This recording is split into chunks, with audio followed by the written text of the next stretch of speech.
Whether you play Marvel Rivals, Overwatch, or any other competitive shooter, something you may have heard of here and there for these games is that it has bad matchmaking. But what exactly is bad matchmaking? Well, it's slightly different for every game, but for this video's sake, let's look at Marvel Rivals because, well, I mean, it's kind of what I do on this channel.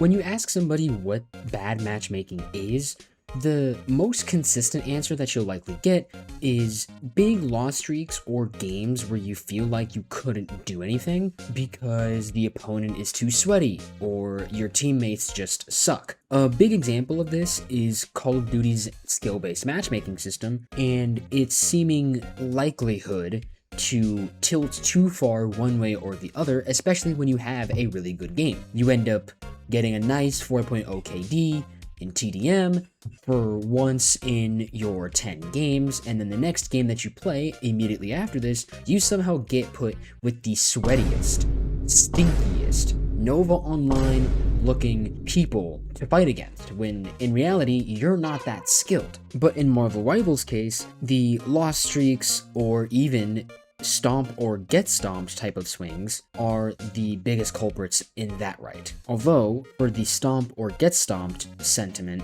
that type of idea for the Marvel Rivals community has kind of died down, and it was mostly a complaint that happened between Seasons 0 and 1. Another thing that implies bad matchmaking is bad teammates, but the definition of a bad teammate is slightly different depending on who you ask. Some people say that it's simply having a bad KDR. Some people say it's not switching when being countered or being diffed. Sometimes that also may imply that the teammate in question may not be able to flex to a different role if needing to switch, making them a bad teammate. But now that we got the general definition of what bad matchmaking is out of the way, what system does Marvel Rivals use?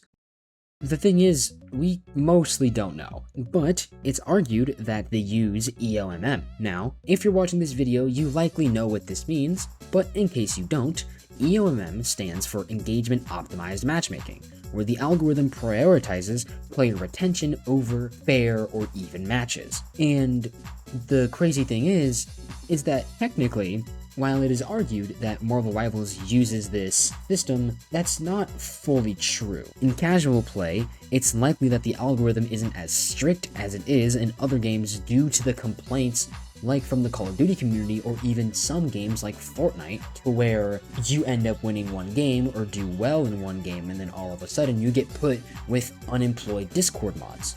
Because of this, and with Marvel Rivals wanting to prioritize fun over fair, or general balance, they might make that system internally a little bit more loose and lax on what they consider a win or a loss in the weight in which they decide to quote-unquote choose your next lobby. Secondly, EOMM is technically not a real thing. It's a theoretical idea and a research model, and while evidence of it exists with NetEase sort of patenting an idea of this in about 2019, there's still a lot of unbiased math that goes into how matchmaking works.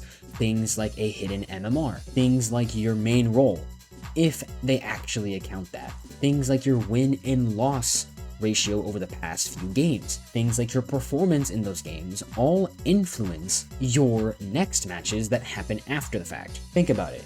If you end up going on a loss streak and you're not doing so hot, then generally, no matter what system you want to argue exists, any game would want to make it easier because it seems like you're struggling. If we want to look at skill-based matchmaking, that's how that works, and if you try to make the same argument to EOMM, it's the same thing. You just call it two different things in that regard. Third, if EOMM truly existed, especially in a ranked context, then the ranked experience would be drastically different from other games, but in a way, it's roughly the same. What I mean by this is that, aside from a few streamers' clips, on average, players would have the sentiment that ranked would be a teeter-totter around your true rank, and not a general up or down trend depending on how you look at how ranked works. What I mean by this is that, let's just say that the game thinks, or your true rank is GM2. If EOMM truly existed in the way that people like to think of it as, then you would never truly be GM2, but you'd kind of be on the very ends of that, like Diamond 1 or Celestial 3, and then constantly have giant swings back and forth between them. But normally, you're hard stuck in about one division away from your quote-unquote true rank. You usually end up staying stuck in GM2, go up to GM1 a little bit, then go down, back to GM3 a little bit, and then back up to GM2, and you hover around there, making that your true rank. So if anything, the system is something likely much closer to a loose SBMM system, but it's so weak that you can get the weird streaks that other people like to consider EOMM. If you still don't understand what I am saying, and you still think that EOMM is the dominant matchmaking system in Marvel Rivals and things are usually rigged against you, then guess what? The system is always going to be flawed no matter what. Even in a perfect world, there are things that you truly cannot account for. Humans aren't robots, and with every single person comes a certain aspect of randomness that no computer can truly calculate. Things like being tilted the way that you see the match are prime examples. If you're tilted, then you're already likely going to end up playing a little bit worse than normal, and then you're going to end up giving yourself the benefit of the doubt because you know you're angry or tilted. Your perception of the match, though, when looking at something like the scoreboard, may look something like a DPS player or a support player is going negative, therefore they must be throwing.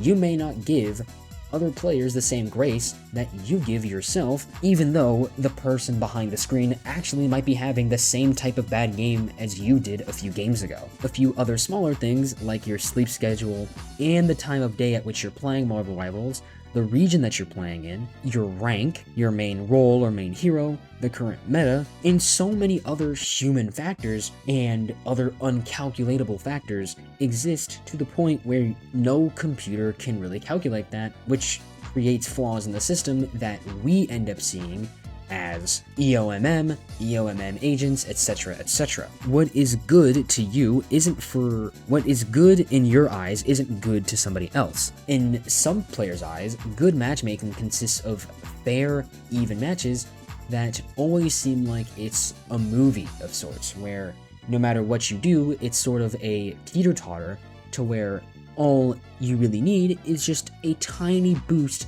to be able to win the game. Other people want to prioritize having fun, quick, chaotic matches, which is something that NetEase has stated that they would like to do, especially for high-ranked players who already end up dealing with the other side, where they end up having extremely long queue times, but it's technically for a fair matchup. If that were to exist in quick play, then you wouldn't end up having 2-3 second queue times. You would end up having something closer to 30 seconds to a minute, or in certain regions you can have multi-minute queue times. And in certain times of the day, even in the most popular regions in which Marvel Rivals is played, might have multi-minute queue times, and as someone who has played various games that have that, either when playing Marvel Rivals Ranked, older Call of Duty games, or even Nintendo-based games like Splatoon, multi-minute queue times really aren't fun. You say it's fair until you end up going on a losing streak, and then it turns into, I have to wait 5 minutes just to get stomped, and then I end up wasting 15 minutes total